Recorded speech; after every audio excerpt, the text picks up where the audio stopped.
So hello and welcome guys to my YouTube channel. मेरा नाम है अभिषेक पांडे और आज हम बात करने वाले हैं मेकिंग ऑफ द कॉन्स्टिट्यूशन के बारे में। तो जैसा कि मैंने अपने पिछले वीडियो लेक्चर में क्राउन रूल और कंपनी रूल को खत्म किया था, अगर आपने वीडियो अभी तक नहीं देखी तो प्लीज को जाके देखिए और मेरे चैनल को सब्सक्राइब करना बिल्कुल मत भूलिएगा ताकि मेरे नए वीडियोस की नोटिफिकेशन आपको तुरंत मिल जाए। So without wasting any time let's begin. अब हम बात करने वाले हैं demand for a constituent assembly. Constituent assembly होती क्या है? असेंबली एक ऐसी कमिटी थी या फिर आप कह सकते हैं कि ऐसा एसोसिएशन था जिसको कॉन्स्टिट्यूशन फ्रेम करना था। अब हम ध्यान दें तो 1934 में जो सबसे पहले आइडिया रखा था कॉन्स्टिट्यूएंट असेंबली का वो थे एम एन रॉय। इसके बाद 1935 में क्या होता है कि जो आईएनसी होती है इंटरनेशनल कांग्रेस, उसने ऑफिशियली डिमांड की कि हमको एक कॉन्स्टिट्यूएंट असेंबली चाहिए for framing the constitution of India. अब ये तो इन्होंने ऑफिशियल डिमांड कर दी। अब उसके बाद 1938 में क्या होता है, 1930 में जवाहरलाल नेहरू ने इन्होंने आईएनसी के बिहाफ में ये कहा constitution of free India must be framed without outside interference by a constituent assembly elected on the basis of adult franchise. अब देखो ये एडल्ट फ्रेंचाइज क्या होती है, इसके बारे में हम लोग आगे बात करेंगे कि ये वर्ड कहाँ से उठ के आ रहा है। And finally the demand of constituent assembly was accepted by the British government and is known as August offer of 1940।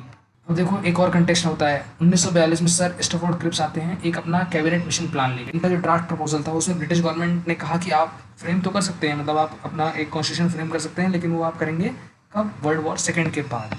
अब इस पे काफ़ी एगिएशन हो गया पूरे देश भर में। अब जो मुस्लिम लीग थी वो काफ़ी ज़्यादा यहाँ पे नाराज़ हो गई और उन्होंने कहा कि हमको अब अपना एक ऑटोनॉमस स्टेट ही चाहिए। हम अब बात करते हैं composition of the constituent assembly. तो जो कॉन्स्टिट्यूएंट असेंबली हमारी बनी थी वो बनी थी नवंबर 1946 under the scheme formulated bye cabinet mission plan. इसके फीचर्स की बात करें, जो इस स्कीम के फीचर्स थे, इसने कहा कि जो कॉन्स्टिट्यूएंट असेंबली होगी उसमें टोटल 389 सीट्स होंगी, जिसके की अंदर 296 जो सीट होंगी वो अलॉटेड होंगी किसको? ब्रिटिश इंडिया को। और जो 93 सीट्स होंगी वो किसको अलॉटेड होंगी? वो प्रिंसली स्टेट्स को अलॉटेड होंगी। अब देखो यहाँ क्या होता है, जो ये तो था कि हमने 389 सीट्स थी उनको बांट दिया किसमें? प्रिंसली स्टेट और ब्रिटिश इंडिया में। लेकिन अब जो 296 स्टेट थी इनको भी फर्दर बांटा गया किसमें? अब इसमें जो 292 सीट्स थी, ठीक है, जो मेंबर्स थे उनको हमको इलेक्ट करना था कहाँ से? 11 गवर्नर प्रोविंसेस से। लेकिन जो 4 सीट्स बची उनको कहाँ से इलेक्ट करना था? उनको करना था 4 चीफ कमिश्नर प्रोविंसेस से करना था उनको elect. Seats were allocated in the proportion of their respective population. तो अब हम यहाँ जानेंगे कि जिस जगह की पॉपुलेशन ज़्यादा थी वहाँ पे ज़्यादा सीट आएंगी, जिस जगह की पॉपुलेशन कम थी वहाँ पे कम सीट आएंगी। देखने वाली बात यह है कि जो ब्रिटिश प्रोविंस थी हर जगह पे उसको 3 प्रिंसिपल कम्युनिटीज़ में बांटा गया। पहली थी मुस्लिम, सिख और जनरल। जो जनरल कम्युनिटी थी उसमें सभी थे सिर्फ मुस्लिम और सिख को छोड़ के in proportion of their population. अब हुआ क्या कि जो रिप्रेजेंटेटिव थे ईच कम्युनिटी के वो उन्हीं कम्युनिटी के मेंबर्स के द्वारा इलेक्ट किए जाने थे और उनको जो सीट मिलती वो कहाँ मिलती? वो मिलती प्रोविंशियल लेजिस्लेटिव असेंबली में उनको सीट मिलती है। And the voting was by method of proportional representation by the means of single transferable vote. जो वोट था वो था सिंगल ट्रांसफरेबल वोट। इसका जो कंटेक्स्ट आएगा ये हमारे पार्लियामेंट में काफ़ी कंटेक्स्ट आएगा। मैं जब पार्लियामेंट आपसे डिस्कस करूंगा तब मैं आपको बताऊंगा सिंगल ट्रांसफरेबल वोट्स के बारे में, ये क्या होते हैं और कैसे वर्क करते हैं। इसको हम लोग आगे पढ़ेंगे, अभी इसका इतना रोल नहीं है। अभी बस आप ये जान लीजिए कि ये सिंगल ट्रांसफरेबल वोट होते हैं। अब देखने वाली बात ये है कि जो ब्रिटिश इंडिया के जो रिप्रेजेंटेटिव थे उनको इलेक्ट किया जाता था, लेकिन जो रिप्रेजेंटेटिव थे किसके? प्रिंसली स्टेट के, वो नॉमिनेट होते सीधा किससे? प्रिंसली स्टेट के हेड के द्वारा। अब ये तो हो गया फीचर्स के बारे में बात। अब होता क्या है कि कॉन्स्टिट्यूएंट असेंबली का जो इलेक्शन होता है वो होता है कब? जुलाई अगस्त 1946 में इसका इलेक्शन होता है। और इलेक्शन में जो सीट्स होती हैं टोटल वो होती हैं 296 सीट्स। क्योंकि जो प्रिंसली स्टेट थे उन्होंने इसको ज्वाइन नहीं किया इसलिए उनकी सीट्स पर इलेक्शन नहीं हुए या फिर उनमें नॉमिनेशन नहीं हुआ।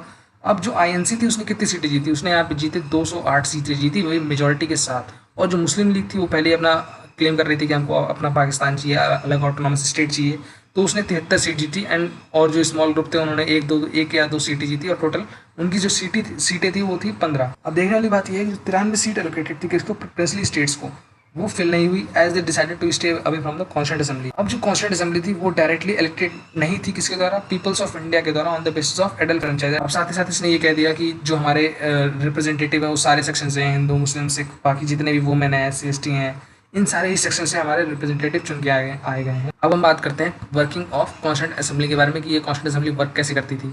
इसने अपनी जो पहली मीटिंग थी वो हेल्ड की है December 9, 1946 एंड मुस्लिम लीग ने इसको बायकॉट किया टोटली, क्योंकि उनका था कि हमको एक सेपरेट स्टेट चाहिए Pakistan, and was only attended by 211 members. अब देखो यहाँ पे ये 211 मेंबर्स की ही कमेटी रह जाती है, बाकी मुस्लिम लीग ने इसको तो बायकॉट कर ही दिया था पहले ही। अब देखो होता क्या है कि अब इस जो कमेटी बनी इसका प्रेसिडेंट किसको बनाया जाए ये बात उठती है। तो जो सबसे ओल्डेस्ट मेंबर थे पूरे कमेटी के वो थे डॉक्टर सच्चिदानंद सिन्हा। इनको टेम्परेरी प्रेसिडेंट बनाया था असेंबली का फॉलोइंग द फ्रेंच प्रैक्टिस।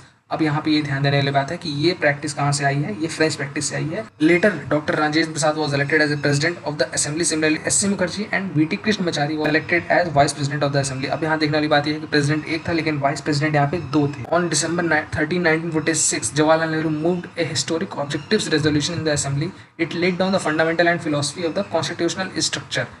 अब इन्होंने प्रोक्लेम क्या किया, इन्होंने कहा कि जो इंडिया है वो इंडिपेंडेंट, सोवरेन और रिपब्लिक है। दूसरी बात इन्होंने कहा कि जो टेरिटरीज हैं कंपनीज की, ब्रिटिश इंडिया की जितनी भी टेरिटरीज थी वो अब किसको बिलोंग करती हैं, वो अब बिलोंग करती हैं इंडियन स्टेट्स में बिलोंग करती हैं। और जितनी पावर है, अथॉरिटी है सोवरेन इंडिपेंडेंट इंडिया की, वो हम लोग कहाँ से विड्रॉ कर रहे हैं, वो हम लोग डिराइव कर रहे हैं पीपल ऑफ इंडिया से। अब जो ये रेजोल्यूशन था उसने सिक्योर किया सभी पीपल्स के सोशल, इकोनॉमिक और पॉलिटिकल इक्वालिटी, साथ ही साथ जस्टिस, और इन्होंने freedom of speech and expression की बात की यहाँ पे साथ। और अब हम देखेंगे सेफ गार्ड की भी ये बात करते हैं। Safeguard shall provided to minorities, backward class, tribal areas और डिप्रेस्ड क्लास को इन्होंने सेफ गार्ड प्रोवाइड किया। Integrity to the territory of republic and its sovereign rights on land, sea and air. अब यहाँ पे आप एक चीज नोटिस करेंगे, जितनी भी चीज़ें यहाँ पे हम बात कर रहे हैं इस पूरे कंटेक्स्ट में, ये सब चीज़ें कहाँ पे नोटेड डाउन है, ये सब प्रेम्बल में सबसे पहले नोट डाउन है। इंटीग्रिटी की बात कर लें, सोवरेनिटी की बात कर लें, जस्टिस की बात कर लें, इक्वलिटी की बात, ये सब चीज़ें इंक्लूडेड कहाँ पे हैं, ये सब चीज़ें इंक्लूडेड है प्रेम्बल में हमारे कॉन्स्टिट्यूशन के। इन्होंने एक और चीज़ कहा कि जो एंशिएंट लैंड है वो अटेन करेंगे उनकी राइटफुल और ऑनर्ड प्लेस, साथ ही साथ promotion of world peace and welfare of Mankind, इसके लिए भी ये काम करेंगे।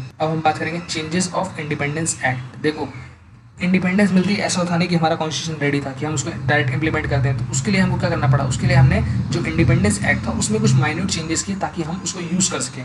अब representative of principal state who had stayed from the constituent assembly gradually joined it. ये कब होता है, ये होता है आपके 1947 के बाद, जब इंडिया इंडिपेंडेंस हो जाता है तो कई सारे जो प्रिंसली स्टेट थे उनको लगता है नहीं कि अब इंडिया के साथ हमको जुड़ जाना चाहिए, तो इसलिए उन्होंने कॉन्स्टिट्यूंट असेंबली को ज्वाइन कर लिया।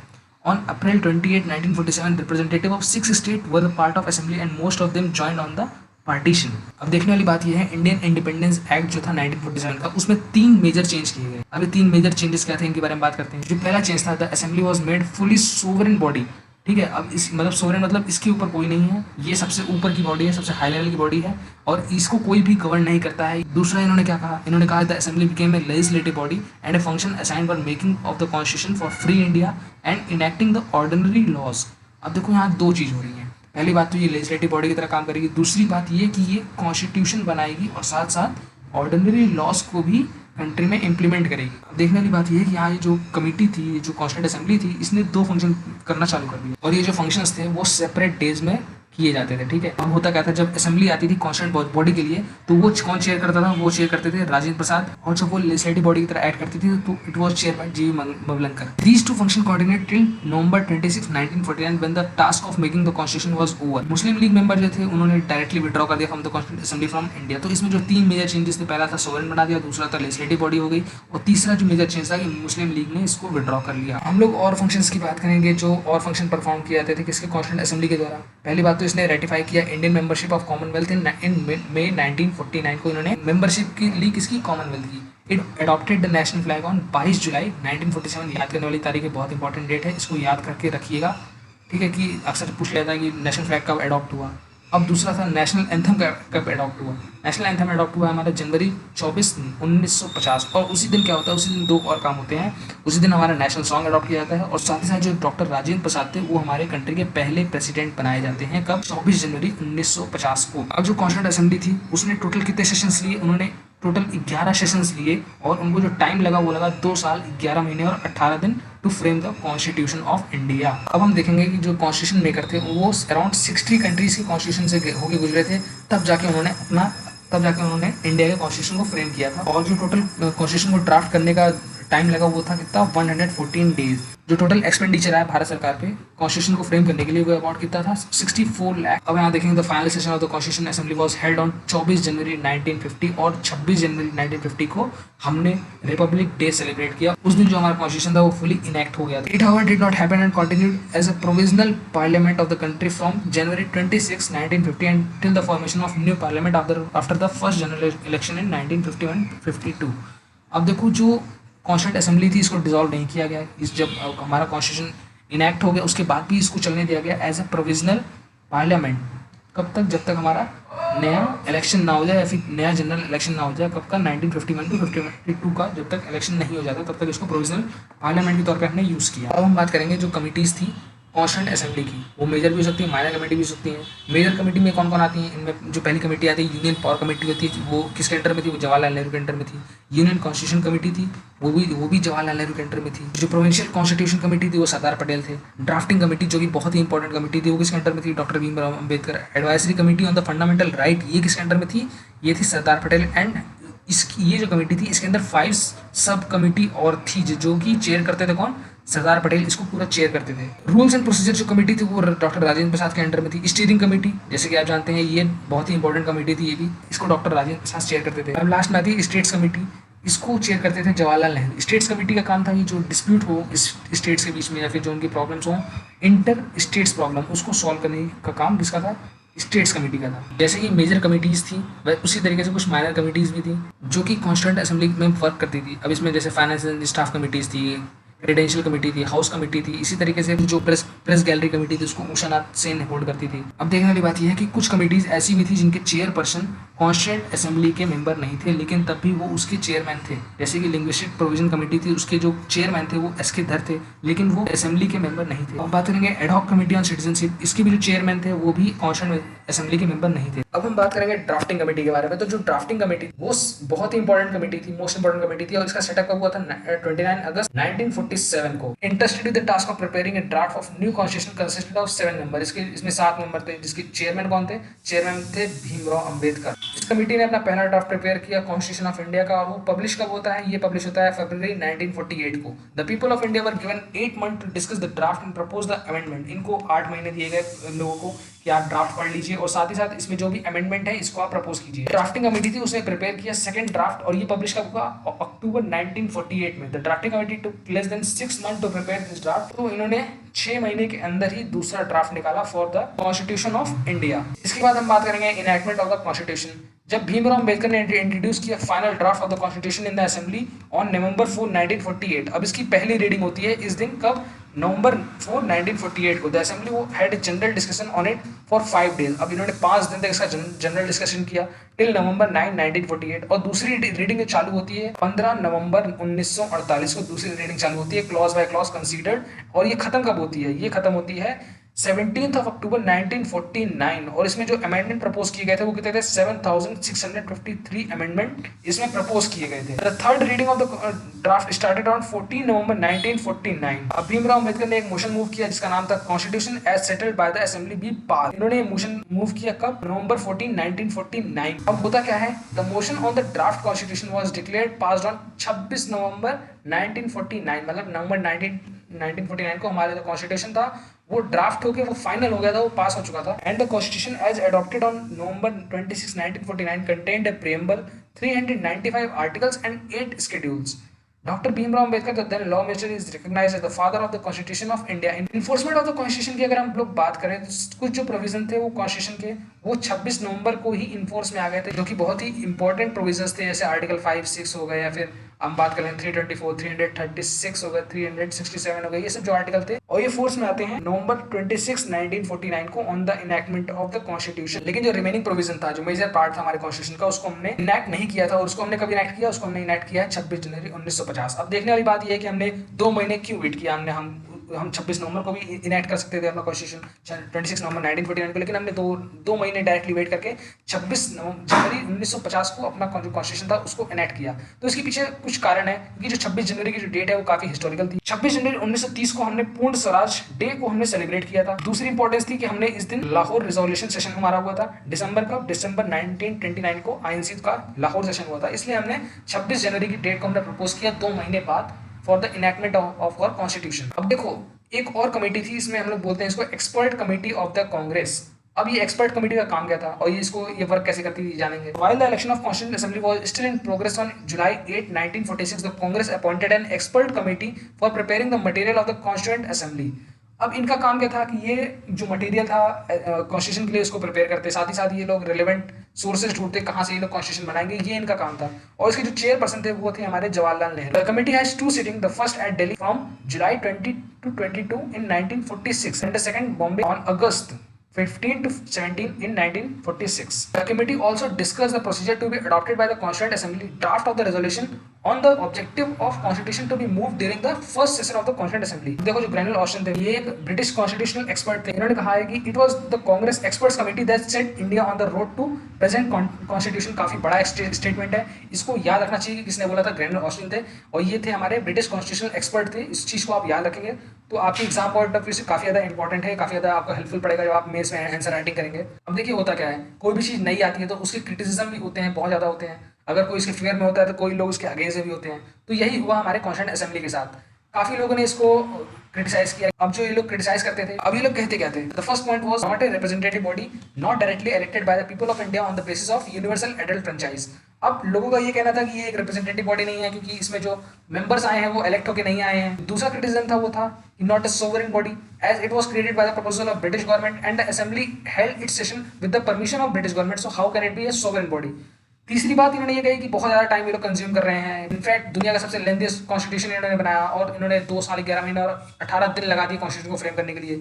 तीसरा ये लोग कहते थे कि डोमिनेटेड बाय द कांग्रेस, इसमें जो पॉलिटिकल पार्टीज हैं उनका इन्वॉल्वमेंट बहुत कम था। जो मुस्लिम लीग थी वो पहले ही बॉयकॉट कर चुकी थी और साथ ही साथ जो छोटे दल थे, जो छोटी पार्टीज थी, उनका इतना ज़्यादा इन्वॉल्वमेंट नहीं था। इसलिए लास्ट का पॉइंट था कि ये लॉयर पॉलिटिशियन डोमिनेशन है, मतलब इसका मतलब ज़्यादातर जो इसमें मेंबर्स हैं वो लॉयर्स हैं या फिर पॉलिटिशियंस हैं, नॉर्मल इंसान इसमें पार्टिसिपेट नहीं कर पा रहा है। तो ये सब क्रिटिसिज्म थे हमारे कॉन्स्टिट्यूंट असेंबली के। अब हमको जानेंगे इंपॉर्टेंट फैक्ट जो कि हमको जानने चाहिए, काफ़ी ज़्यादा इंपॉर्टेंट है ये चीज़।